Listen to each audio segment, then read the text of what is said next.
L'écart entre les salaires des hommes et des femmes est une réalité toujours bien présente. C'est ce que constate un nouveau rapport du Centre canadien de politiques alternatives. Même si cet écart est moins élevé dans les Maritimes que dans le reste du pays, les femmes continuent de gagner moins. Paul Légère fait le point. Ça fait des années qu'on mène une lutte pour l'équité salariale entre les genres dans les provinces atlantiques. Et il y a eu un certain progrès depuis 20 ans. Une réduction des écarts de presque moitié en Atlantique, sauf à Terre-Neuve-et-Labrador, où il y a eu plus de variations au fil des années.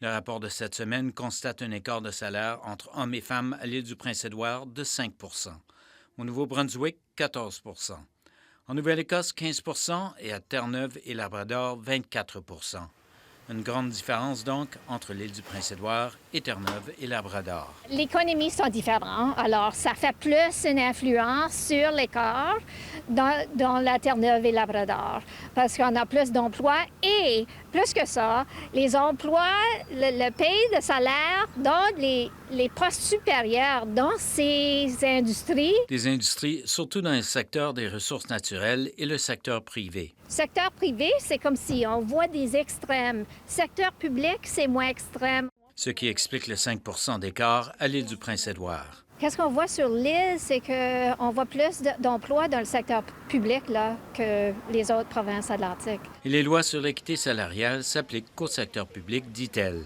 Résultat, plusieurs femmes sont moins bien payées en Atlantique, ce qui a des conséquences. Une femme qui a eu l'équité salariale parce qu'elle travaillait dans le secteur public racontait comment auparavant, elle était mère monoparentale, puis avant d'avoir l'équité salariale, elle avait un emploi à temps plein plus un emploi à temps partiel, ce qui faisait qu'elle n'était pas très disponible pour voir son fils. Il faudrait donc, entre autres, recommande le rapport, étendre la portée des lois sur l'équité salariale au secteur privé, exiger la transparence salariale et faciliter la syndicalisation.